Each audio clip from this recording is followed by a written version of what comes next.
Donc, bonjour à tous. Dans cette vidéo, on va s'atteler à corriger un devoir sur les fonctions dérivées. Donc devoir faisable en 1 heure, composé de 2 exercices et à destination de terminale Bac Pro. Donc le premier exercice, c'est un exercice qui pourrait faire l'objet d'un CCF en étant peut-être un peu plus complet, en rajoutant quelques questions faisant usage des outils informatiques ou de la calculatrice, mais on a quand même la structure type de l'exercice CCF. Quant à l'exercice 2, il était beaucoup plus court et nous donnait l'occasion de montrer ce qu'on savait faire en matière de dérivation et de construction de tableaux de variation. Donc c'est un devoir qui était relativement long mais qui restait faisable en 1 heure. Donc on commence avec le premier exercice où on s'occupe du cas de Myriam, qui est une restauratrice qui vend ses desserts à 3 €. Elle veut optimiser son travail et donc va réaliser une étude qui montre que ses charges dépendent du nombre de desserts vendus. Et on donne la relation C de X pour ça. On nous demande dans un premier temps, en 2 premières questions, qui étaient des questions d'introduction, d'exprimer le montant V de X des ventes de desserts en fonction du nombre de X de desserts vendus, puis d'exprimer le bénéfice B de X avec la formule V de X moins C de X.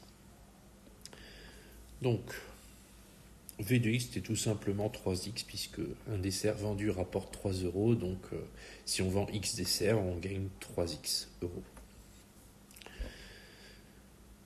Quant à la question 2, si on avait trouvé V de X, il suffisait de faire la valeur de V de X, donc 3X, moins C de X, donc tout ça, d'effectuer le calcul, et on arrivait sur moins 1/20 de X carré plus 9X moins 150. Ce qui, au passage, était exactement la même chose que la fonction qu'on nous donnait dans l'énoncé juste après. Donc ça, c'est souvent ça quand on donne des questions d'introduction qui n'ont rien à voir avec la notion principale étudiée. On met à un moment donné dans l'énoncé un élément qui permet de rattraper entre guillemets ce qu'on avait fait et puis de vérifier qu'on a les bonnes réponses et de pouvoir partir sur de bonnes bases si on est bloqué.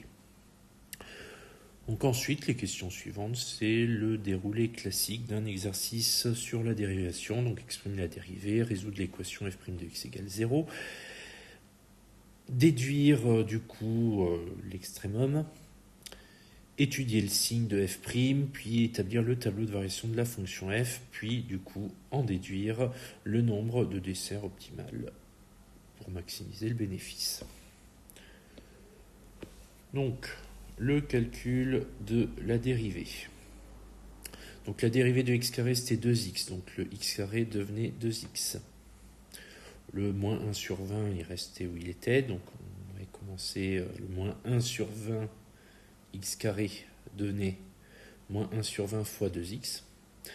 La dérivée de x c'était 1, donc dérivée de 9x ça fait 9, et dérivée de 150 c'est une constante, donc c'est 0. Donc je précise que pour ce devoir, vous aviez droit au tableau de dérivation, donc il suffisait de regarder son tableau et d'appliquer les choses. Donc on pouvait simplifier, moins 1 sur 20 fois 2, ça faisait moins 1 sur 10, donc on arrive à moins 1 dixième de x plus 9.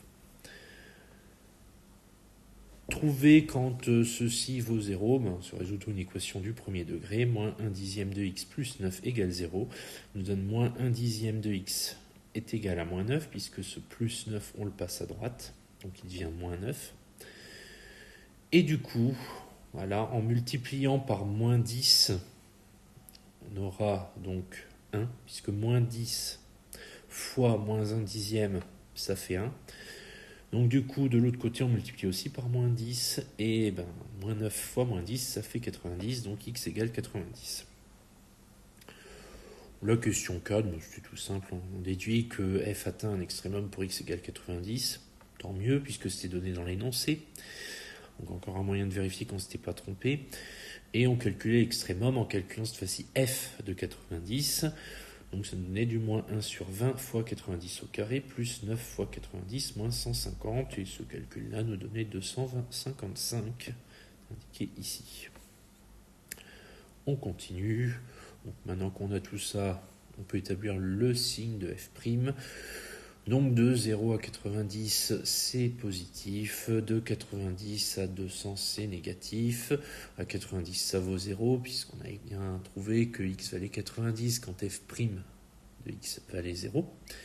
Donc pour trouver quand est-ce que c'est positif, quand est-ce que c'est négatif, soit vous utilisez la propriété de la fonction affine, soit vous utilisez la méthode je recherche le signe comme je peux.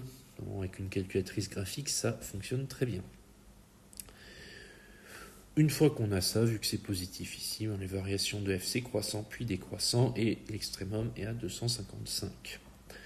Pour la question 8, le nombre optimal de desserts que Myriam devrait vendre est de 90, tout simplement parce que quand on vend 90 desserts, on a le bénéfice maximal, donc 255. Donc voilà pour ce premier exercice qui suivait vraiment de façon stricte le déroulé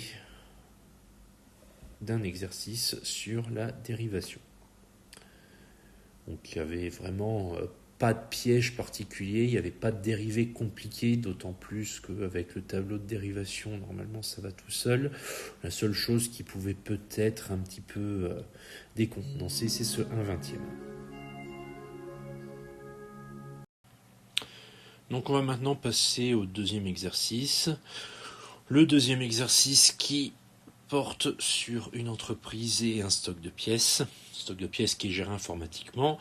Et en fait, l'idée c'est que dès que le stock atteint un minimum, la commande est passée. Donc, je vous laisse deviner, le but ça va être de chercher ce minimum. C'est là où les maths rentrent en jeu. Donc là, on note N, le nombre de commandes. C1, c'est le coût de passation des commandes, donc 120 € par commande. C2N, le coût de possession du stock avec la formule que voilà. Et une fonction inverse qui va peut-être décontenancer certains d'entre vous. Même si avec le tableau de dérivation, ça ne doit pas poser de problème. Et enfin, donc le coût CN, c'est le coût de gestion du stock. Donc c'est la somme de C1N et C2N. Donc le but, c'est bien de déterminer le nombre grand N de commandes à effectuer pour minimiser le coût de gestion du stock. Donc là, on est sympa, on nous donne directement la fonction qu'on va étudier. On aurait pu mettre une question d'introduction, calculer Cn, et puis réussir à montrer qu'on arrive à cette fonction. Bon, là, c'était pas le but, on rentre directement dans le vif du sujet avec le calcul de la dérivée, donc h' de x. Ensuite, on a le déroulé classique en question de résoudre l'équation h' de x égale 0. Donc, on nous demande d'arrondir la solution en centièmes. Ensuite, on a un tableau de variations à faire, donc qui inclut le signe de h' de x et les variations de h, et la conclusion à en tirer, donc trouver le nombre de commandes à effectuer pour minimiser le coût de gestion du stock. Donc, du coup, on va regarder ce qu'il fallait faire. Alors déjà, calculer la fonction dérivée, donc on obtenait moins 4500 sur x carré plus 120. Pourquoi ? Parce que tout simplement, si on revient à notre fonction, ici, la dérivée de 450 c'est 0, donc ça s'en va tout simplement. La dérivée de 1 sur x c'est moins 1 sur x carré, donc la dérivée de 4500 sur x c'est 4500 fois 1 sur x, donc la dérivée, c'est 4500 fois la dérivée de 1 sur x. D'où le fait qu'on a 4500 fois moins 1 sur x carré, ce qui nous donne moins 4500 sur x carré. Et enfin, la dérivée de 120x, c'est 120, puisque la dérivée de x, c'est 1. Ensuite, une fois qu'on a notre dérivée, calculer h' de x égale 0, donc trouver la valeur de x pour laquelle h' de x vaut 0. Donc on écrit moins 4500 sur x carré plus 120 égale à 0. Donc là, le 120, je le passe de l'autre côté. Ça nous donnerait du moins 4500 sur x carré est égal à moins 120. Ce qui revient aussi à écrire que 4500 sur x carré c'est égal à 120. Ça, on a le droit d'enlever un moins de chaque côté, comme ça a été fait là. C'est pas un souci, ça nous simplifie la vie. Donc partant de là, si on inverse la position du x carré et du 120, on a le droit de le faire avec les égalités du produit en croix.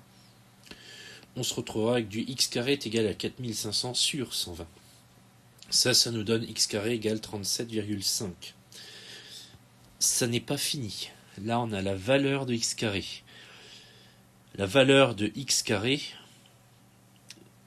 peut nous permettre ensuite de retrouver la valeur de x, mais il va y avoir deux possibilités. Racine de 37,5, ce sera la première possibilité. L'autre possibilité, c'est d'avoir moins racine de 37,5. Tout simplement parce que quand on multiplie un nombre négatif par lui-même, ça donnera un nombre positif. Donc les deux possibilités, vous pourrez essayer avec votre calculatrice, donneraient bien 37,5. Donc du coup, il nous reste à calculer cette racine. Et donc on aurait, arrondi au centième, soit x est égal à 6,12, soit x est égal à moins 6,12. Donc là, on nous demandait simplement de trouver les valeurs de x pour lesquelles on avait h' de x égale à 0. On les a trouvées. Alors bien entendu, vu que notre fonction est définie entre 2 et 50, ça aussi c'est marqué dans l'énoncé, on ne va prendre en considération que la réponse x est égale à 6,12. Parce que x égale moins 6,12 est hors intervalle, donc n'est pas possible. La raison elle est très simple, c'est qu'avoir un nombre négatif de commandes, c'est compliqué.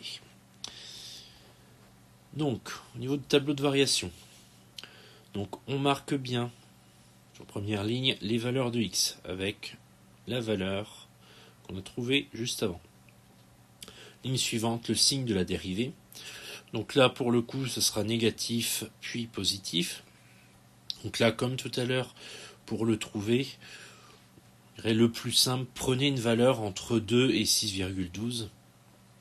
Prenez par exemple 3. Calculez h' de 3, vous voyez si c'est négatif, vous voyez si c'est positif. C'est une méthode qui fonctionne, qui n'est pas la plus rigoureuse qui existe, mais qui a au moins le mérite de vous donner l'indication. De toute façon, on ne vous demande pas de justifier, donc toutes les méthodes sont bonnes à partir du moment où vous trouvez la bonne réponse.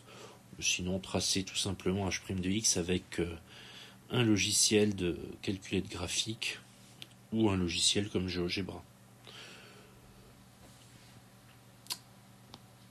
Si on a h' de x négatif, les variations de la fonction h sera décroissant puis croissant. Décroissant quand h' de x est négatif, croissant quand h' de x est positif. Donc du coup, ce qui nous reste à dire, tout simplement, c'est de conclure. Donc le nombre de commandes à effectuer pour minimiser le coût est de 6. Alors pourquoi je prends 6 et pas 6,12 ? Parce que c'est tout simplement que faire 6,12 commandes, c'est compliqué. Soit on fait une commande, soit on la fait pas. On ne fait pas un morceau de commande. Donc on n'a pas le choix, on est obligé d'arrondir soit à 6, soit à 7. Là en l'occurrence 6,12 est plus près de 6 que de 7, donc j'ai pris 6. Tout simplement. Donc là, on s'arrête là parce qu'on ne demande pas le coût de ces commandes, on demande simplement de savoir le nombre de commandes à effectuer pour minimiser le coût. Donc on a répondu à la question, on a répondu à la problématique, on n'a pas besoin d'en dire plus.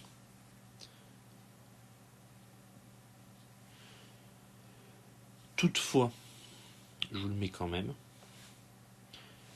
le coût minimum, si on le calcule, ça nous donnerait 1920 €. Donc c'est une question qui pourrait être posée dans un CCF, on pourrait vous demander d'aller un peu plus loin au niveau du calcul, donc ça nous donnerait ceci. Donc voilà pour cette question.